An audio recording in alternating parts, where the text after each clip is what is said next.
හයි guys ඔයාලගෙත් computer එක slow වෙලාද එහෙනම් මේ ස්ටෙප්ස් ටික ෆලෝ කරලා බලන්න අනිවාර්යෙන් ඔයාගේ කම්පියුටර් එකේ ස්පීඩ් එක වැඩි කරගන්න පුළුවන්. ඕකේ ලෙට්ස් ගෝ ස්ටෙප්. මුලින්ම ඔයගොල්ලෝ යන්න ඕනේ රන් වින්ඩෝ එකට. ඉතින් ඔයගොල්ලන්ට ඒක මැනුවලි යන්නත් පුළුවන්. එහෙම නැත්නම් ඔයගොල්ලන් කීබෝඩ් එකේ Windows +R එක සැරේ ප්‍රෙස් කරන්න. ඊට පස්සේ ඔයගොල්ලන්ට ඕපන් වෙන රන් වින්ඩෝ එකේ temp කියලා රන් කරන්න. රන් කරාට පස්සේ ඔයගොල්ලන්ට වින්ඩෝ එකකින් ඕපන් වෙනවා. මෙතන ගොඩක් ෆයිල්ස් තියෙනවා. ඇත්තටම කිව්වොත් මේ තියෙන්නේ කෑෂ් ෆයිල් ජංක් ඒ වගේ ටෙම්පරරි අන්යූසබල් ෆයිල් ගොඩක්. නිකන් හරියට ඔයගොල්ලන්ගේ ෆෝන් එකේ අර Android ෆයිල් එකක් දෙන්නේ. ඒ වගේ මේකේ ඔයගොල්ලන්ගේ එකතු වෙලා ඇති GB ගානක ජංක් ෆයිල්ස්. සෝ දැන් අපි කරන්න යන්නේ මේ ෆයිල්ස් ටික ඩිලීට් කරන්න ඕගොල්ලෝ. ඇත්තටම කිව්වොත් මේ ෆයිල්ස් ඔයගොල්ලෝ මේ ඩිලීට් කරා කියලා ඔයගොල්ලන්ට කිසිම ඔයාලගේ තියෙන data remove වීමක් වෙන්නේ නැහැ. ඉතින් ඔයගොල්ලෝ එක සැරේ මේ ටික ඔක්කොම select කරගමු. ඔයගොල්ලෝ press කරන්න Ctrl+A.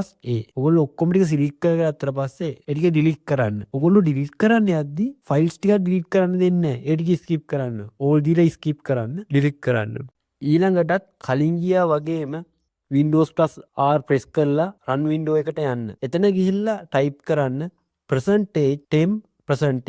ඊට පස්සේ ඔයගොල්ලෝ run කරන්න. රන් කරාට පස්සේ ඔයාට කලින් වගේම මෙතනත් බලා ගන්න පුළුවන් ගොඩක් තියෙනවා ජන්ක් ෆයිල්. ඉතින් ඔයගොල්ලෝ ඒ ටිකත් ඔක්කොම ඩිලීට් කරගන්න. Ctrl A ගැහුවා. ඩිලීට් කරන්න දෙන්නේ නැති ටික ස්කිප් කරා. ඔයගොල්ලෝ ආයෙ යන්න run window එකට. එතන ගිහිල්ලා search කරන්න inetcpl.cpl run කරන්න. run කරාට පස්සේ ඔයගොල්ලන්ට අලුත් window එකක් පේනවා මෙතන.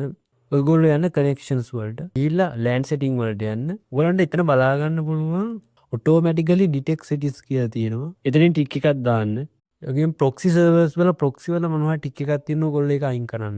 ඊට okay දෙන්න. ඔයාලා ආයිත් යන්න run window එකට.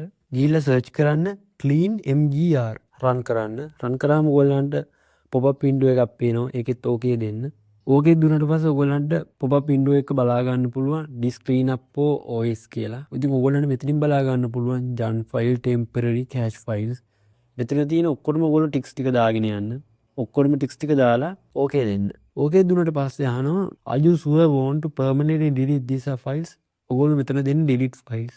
delete files දුන්නට පස්සේ ඔයගොල්ලන්ට පේනවා මේ ටික delete වෙනවා. ඊට පස්සේ continue දෙන්න. දැන් ඔයගොල්ලන්ට ඒ විදිහට disk එක clean up කරගන්න පුළුවන්. හරි ඔයගොල්ලන්ට කරන්න පුළුවන් තව tips එකක් තමයි ඔයාගේ කම්පියුටරේ තියෙන ඔයා use කරන්නේ නැති අනවශ්‍ය softwares apps තියෙනවා නම් ඒව delete කරලා දාන්න. uninstall කරලා දාන්න.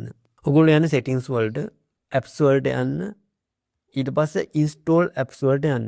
ඉතින් ඔයාලා දන්න ඕනේ ඔයගොල්ලෝ use කරන softwares මොනවද? ඔයගොල්ලන්ට වැඩක් නැති softwares මොනවා හරි තියෙනවා නම් ඒවා uninstall කරලා දාන්න.